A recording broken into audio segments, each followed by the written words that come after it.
Why it sucks to be born as a viltrumite. Let's go. Face it, you don't sound like a veteran space raider. No one believes you're war voice, and that's why you open your eyes for the Why it sucks to be born as a viltrumite. Let's go. You open your eyes for the very first time, and here we are. You've just been born a full-blooded viltrumite on the planet Viltrum. Congrats. Okay, I'm not gonna lie. Invincible peak. Bro, I don't know. Hold on. Say in the comments what you think about Invincible. But absolute cinema. Congratulations. Several tall figures dressed in battle armor check your vital signs in the monitors as they decide your fate. Yep, he's strong, says the doctor. Or maybe he's just a regular guy with a stethoscope. Who knows? You're a baby. It's hard for you to tell. Your parents, who are also still in their uniforms, breathe a sigh of relief. You see, the Viltrumites have a strong policy about childbirth, which means that only the strong children are allowed to survive. The rest are, well, don't worry about the rest. Well, that would suck. So does that mean like you have to work out as a child? I mean, I could not do that, bro. Look at my stick-ons, bro. I would not last a day in Viltrum, bro. This means that you get to go home to your parents, but Viltrumite babies don't really get to watch Coconut with their stuffed animals. Instead, they place you in a gravity chamber 4 times the strength of Earth, where every muscle in your tiny body is forced to adapt to intense pressure. Your cries echo off steel walls as you try to lift your head, but no one comes to comfort you. On Viltrum, weakness... That would probably hurt. Not to be obvious, but,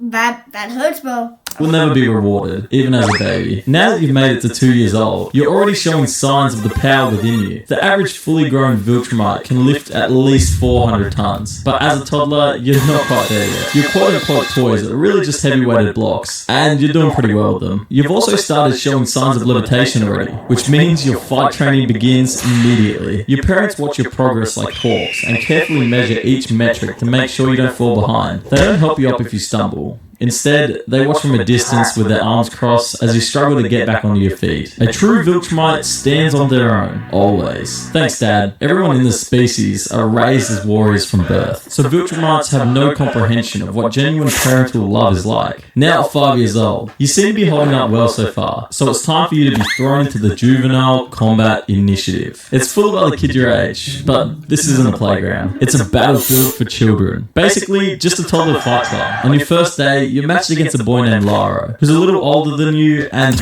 Wait, I'm not gonna lie. That sounds fun, but I know it would suck. But it sounds fun. Twice your size. There's only one way to win these matches. Incapacitate your opponent. Good luck out there, kid. As the match begins, Lara charges at you and knocks you off your feet. Those extra years of conditioning have given him an advantage in strength, but around these parts, there's no excuse. Get up. One of your instructors growls. You pull yourself up again and drive your tiny fist into Lara's jaw. When he stumbles backwards, you take the opportunity to knock him to the ground. The crowd of children and parents erupts into applause. At 5 years old, you've earned their respects. For now, the Viltrumites believe that they're the most superior being in the universe, destined to rule over everyone else. So every part of this society exists to breed the perfect soldiers to feed this galactic takeover. Your first day of school on Viltrum is pretty straightforward. Every subject ties back to the Empire's ideals. History class only exists... Wait, Viltrumites have to learn math? Why do we have to learn math? I thought they should be learning, how to fight, and how to conquer worlds and stuff like that. Why would... They're learning what multiplication is? Bro, you're telling me Viltrumites know what division is, bro? Why? Just why?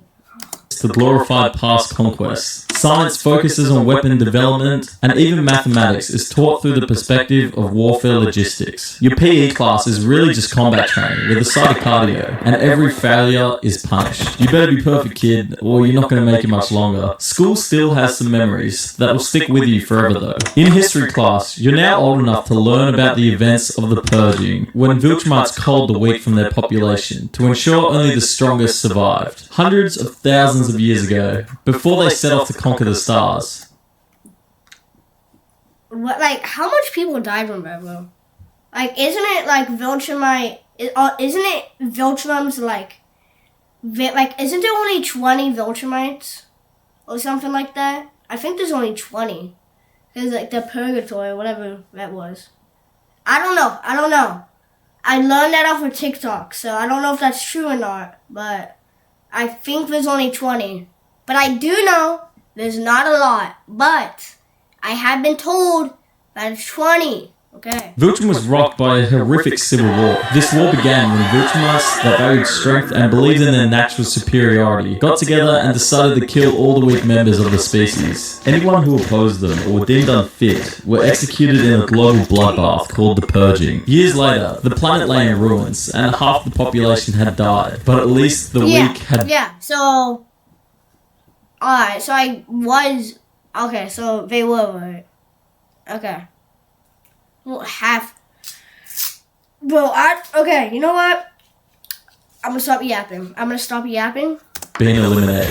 From that point on, Viltrumites adopted a brutal doctrine of eugenics, meaning only the strong were allowed to survive on Viltrum. Viltrum was rebuilt by its superhuman population. A planet targeted for assimilation would be offered a chance to willingly join the Empire in patronage. Those that refused were destroyed by an army of flying supermen. It's a tough lesson to swallow as a kid, but it's important to your survival that you understand. You may no longer be a baby, but it's never too late to abort you. Now at 10 years old, your training escalates. You're sent on your first observation mission to a freshly conquered planet. As you fly down, the air is thick with the scent of burning rubble, and the skies are I'm not gonna lie, being a Viltrumite actually kind of sounds fun. Like, imagine going to a planet, and then they, like, praise you like a god, and then, I don't know, that kind of seems fun. Except the whole entire killing part, that's not very fun. But, like, just being glazed like a glazed donut on another planet, that kind of sounds peak. Kind of sounds peak. black with smoke. Villages burn and cities lie in ruins. You follow your squad leader, a towering figure named General Korath, as he surveys the aftermath of the conquest. He sets your squad down by the captured rebels kneeling in chains, with their heads bowing in defeat. Korath points at the prisoners. Decide their fate, he says with a voice devoid of any emotion. I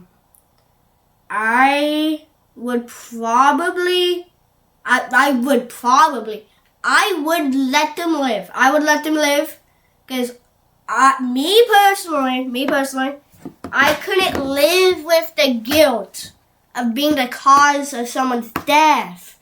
But then again, I'm a viltrumite. Kill them all! Whoa, what? Why does this have to be on you? Your heart pounds as you look at their terrified faces, but you know all too well that hesitation is dangerous and a form of weakness. With trembling hands, you point to the execution squad. Korath nods, and the prisoners are no more. That night, for the first time and the last time in your life, you lie awake haunted by the memory. Don't get used to it though, because... can Viltrumites be depressed? No, wait, they can, because of, who's his name? Nolan or, Omni-Man! Yeah, Omni-Man. Wasn't he depressed in, season 1 after almost killing his child? Why did Omni-Man just randomly become depressed after just beating his child? He only after he started... Okay, hold on. He beat his kid to a pulp, and then once the kid just he's like, think, Mark, think. What will you have after 500 years? He's like, I'll have you, Dad. I'll still have you.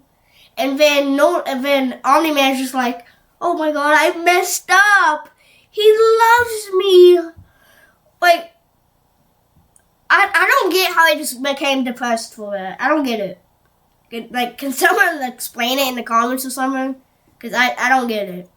We don't do... And no one put in Nugent because just because I'm asking a question does not mean I'm a Nugent. But I am a Nugent. But it's kind of stupid on how people say that you're a Nugent for asking a question. Am I... Hot take. Guilt here. At 15, you're given your first solo mission, leading a squad to raid a rebel outpost. It's a relatively small operation, but it's a test of your leadership capabilities. And you better be able to pull this off, because you remember what happens to failures. It's on a nearby planet, and you get there the same way anyone else on Viltrum gets across the galaxy. You don't need rockets or teleporters. Viltrumites can fly through space and hold their breath for several weeks. They also move at incredible speeds, so hopping in a spacecraft would just be inefficient. Your team descends on the outpost, but things go wrong. EVE Online on Mac immerses you in a universe without... Almost immediately, the rebels are better armed than expected, and the simple skirmish devolves into chaos. Okay, hold on. What is a normal gun gonna do to a Viltrumite? Bro, come on, bro. Come on, bro. A Viltrumite. Like, huh? You think a gun is gonna kill a Viltrumite? Well, okay. If a Viltrumite ever comes to our planet, I'm just saying, just accept it, bro. Honestly, just accept it. Don't even try to fight. Just accept it. Like, whatever you're gonna... Because if you fight back, it's just gonna get even more worse. Just accept it. You manage to turn things around and complete the mission by destroying the outpost, but not without a cost. Several of your squad mates are killed, with their bodies left behind as F in the chat, RIP. you retreat. When you return to Viltrum, the loss of life is glossed over. A victory is a victory, your instructor says, patting you on the back. What a wholesome life lesson. At 16, the accumulation of everything you've ever trained for arrives. The Viltrumite trials. Without exaggeration, it's the biggest event of your life. These aren't ceremonial rites or symbolic tests. They're brutal challenges designed to weed anyone out who doesn't embody the Empire's ideals, and anyone who is deemed weak. Failing here doesn't just mean humiliation. It means death. This is your last chance to... I wonder if I could beat a Viltrumite. Like, I honestly feel like I could. Like, what's that one, noise that, like, hurts Viltrumites? It's just, like, loud noise, right? So, all I really need to do is just scream loudly. And I beat the Viltrumite. Come on. Like the Homelander scream. Or something like that. Come on. Come on, guys. Come on. Round of applause. Yeah. I just beat a Viltrumite. Oh, yeah. Round of applause. Round of applause. Yeah. Prove you deserve to survive. Your trials begin on a distant moon, with gravity 3 times the strength of Viltrum's. You and 30 other candidates are dropped there with nothing but the clothes on your backs. The goal is simple: survive for a week while completing a series of grueling challenges. But just surviving isn't enough. You have to dominate. The first task is a race across the moon's rocky surface. The terrain is jagged and unstable, and every step sends sharp, painful vibrations through your legs. You feel the gravity's pull with every movement, and after just a few minutes, your muscles scream for relief, but there is no relief. Falling behind isn't an option. Those who do are left for dead, their bodies claimed by the unforgiving landscape. As you cross a ridge, you see the next challenge, a combat arena carved into the ground. I feel like I could do it. Like my ego is huge, bro. I feel like I could do it. I genuinely feel like I could do it. Like, if I can sit next to some of the most annoying people in class, I could definitely do this. That's probably how people think about me. Just being annoying. But, do I care? No, I do not! I need to stop screaming. round. The instructors announce that the top 20 finishers will advance to the next round. You make it in time, but barely. You turn to face your first opponent, Laro, who's admittedly a lot bigger than he was back in the toddler fight club. He's taller, broader, and has a reputation of cruelty. You dodge his first swing and counter with a blow to the temple, dropping him immediately. The fight is... Just kick him in the balls. Hold on, if you're short, okay, like this is honestly an advantage of being short. If you're short and you're fighting someone tall, just punch, you'll kick him in the balls. Like, come on, bro, come on. Yeah. Oh, no clap? Alright. Over in seconds. The instructors nod approvingly, but their expressions remain cold. There's no praise here, just acknowledgement that you've done what's expected. By the third day, only 12 candidates remain. The trials shift focus to team... Was it really expected, though? Was it really expected? Hold on. Let's go back. Let's compare me and him. Alright. This may be the last ad you ever see, because with the free ad block extension from Capital One Shopping, you can swing and counter with a... Okay, so was it really expected? I'm right here, bro, and he's right there. I'm like 4'1", and he's like 6'7". God damn. But that actually made me mad. Like, I'm genuinely mad. I'm actually mad. Why did I say... Okay, you know what? Hold on. For the sake of the video, I'm not going to crash out. But, okay. So, how in the world was it expected, bro? Look at his arms compared to mine. Look at his legs compared to mine. I'm built like a fat stick figure. Like, I'm a stick figure, but have a fat torso. How is that expected? I'm fat. He's muscular. I'm fat. And bald. Even worse. He has hair. I'm bald. Pick a struggle. Like, it was not expected. Individual strength. You're paired with two others, Corvin, a quiet but fiercely skilled fighter, and Vetra, an impulsive recruit with a talent for improvisation. Your task is to infiltrate a simulated rebel stronghold and eliminate its defenders. The simulation is anything but simple. The quote-unquote defenders are seasoned viltrumite soldiers tasked with stopping you at any cost. As you approach the stronghold, Vetra rushes ahead, ignoring your orders. She's caught in an ambush and Corvin pulls her back just in time. The three of you regroup.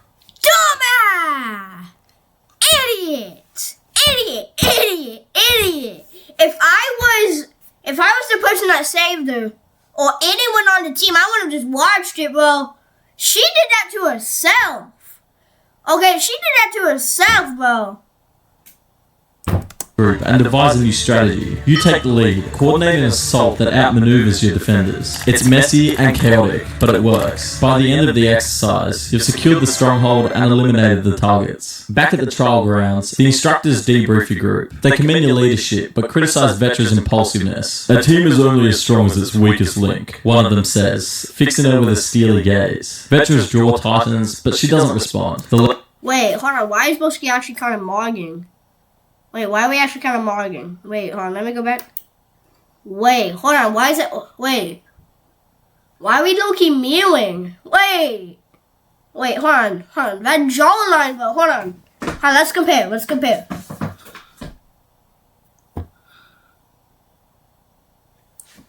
Chat.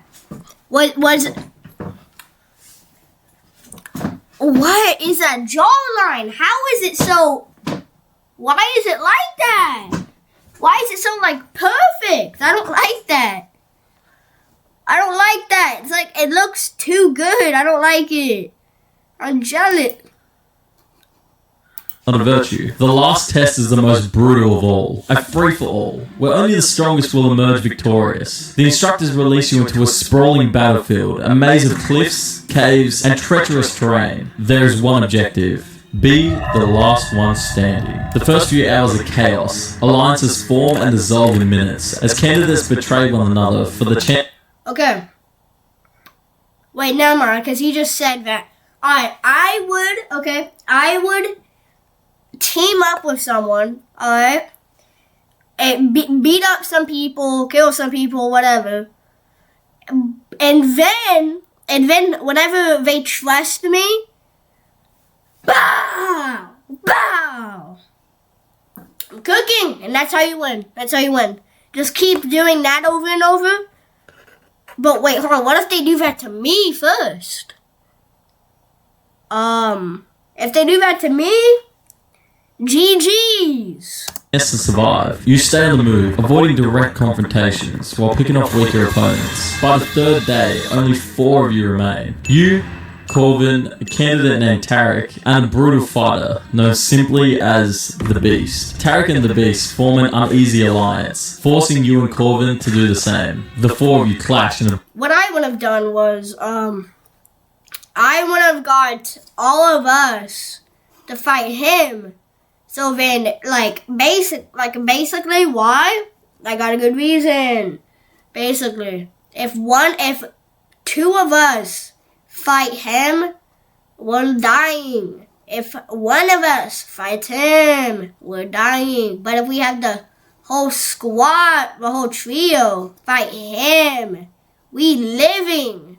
Because I think this guy looks like he's good. I don't know, but he has hair, and so far everyone that is good at fighting has hair. So he looks good. And he can carry, bro. I'm not... Okay, why don't we just team up and kill this guy so we get rid of the competition? Huh? Why don't we do that? No! Life isn't fair, bro. What the hell? Brutal skirmish. Every blow shaking the ground beneath your feet. Tarek is the first to fall, his chest caving under Corvin's relentless assault. The Beast turns on you, his fists like hammers. You manage to... Okay, why is the Beast's arms so small? Wait, why is his fist like massive and then his arm tiny? It's like, bro, what's the... Outmaneuver him, landing a blow to his throat that sends him staggering. Corvin seizes the opportunity and finishes him off. Now it's just you and Corvin. For a moment, you hesitate. The 2 of you have fought side by side, saved each other's lives, and forged a bond in the heat of battle. But bond means nothing here. With a swift, decisive strike, you knock him unconscious. The instructors declare you the victor. When the trials are over, you're one of the only 3 candidates who survived. You're bloodied, exhausted, and battered, but you've proven your worth. The instructors present you with the insignia of a viltrumite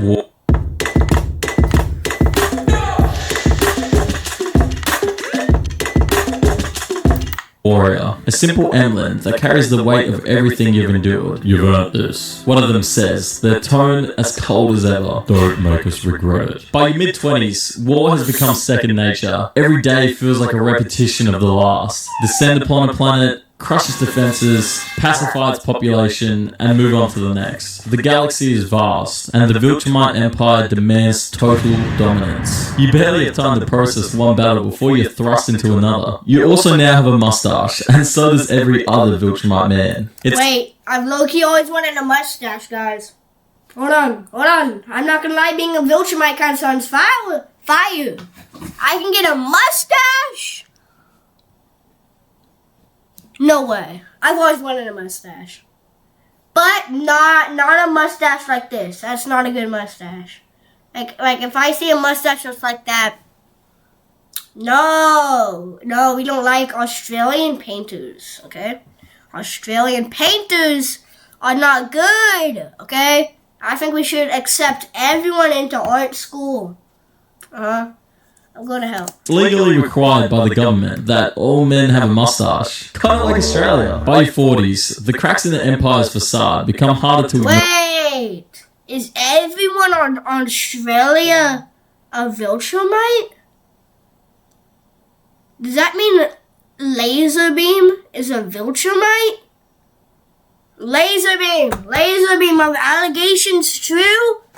a laser beam, answer allegations right now. The conquests continue, but the resistance grows fiercer. Rebellions that once took days to crush now drag on for months. You stopped aging years ago. The older you become, the more powerful you grow, and the slower you age. You can live for thousands of years. In your 50s, you return home from that week's conquest after receiving word that your father has died. The official report says he passed during a training exercise, but whispers suggest something darker, an act of defiance punished by the Empire. At his funeral, they didn't mention anything about his personal life, only the things he did to serve the Empire. They just relive his glory days as a military leader. The doubts that have plagued you for years resurface. Was he truly a loyal servant of the Empire? Or did he question the path laid out for him? Shortly after your father's funeral, you are summoned to a meeting with the High Command. They congratulate you on your years of service, and inform you that it's time for you to take on a new role in the Empire's master plan. Reproduction. They think your genetics are exemplary, and that it's your duty to carry on that strength to the next generation. Except, that generation won't be born here. You were given a file with information about a distant, resource-rich planet called Corvus. You see, one of the High Command's most effective war strategies. Bro, and that's, I have to do that as my job? That's weird. Or is it? Yeah, no, it's weird. I'm not gonna lie. Well, that's like, Bonnie Blue would probably love that job, bro. But that is Bonnie Blue's job. Wait, I'm basically just gonna be a boy Bonnie Blue. My job is for reproduction. I'm just a male Bonnie Blue. This job sucks. I hate my life. Is sending scouts across the universe to infiltrate the world, and most importantly, reproduce with a member of the dominant local species. Viltrumite genes are extremely adaptive. They're so potent that a Viltrumite can reproduce with almost any other race in the universe. Humanoid. Just like Omni-Man, I did it with a bug, bro. A bug! A bug, bro! It looks like a cockroach.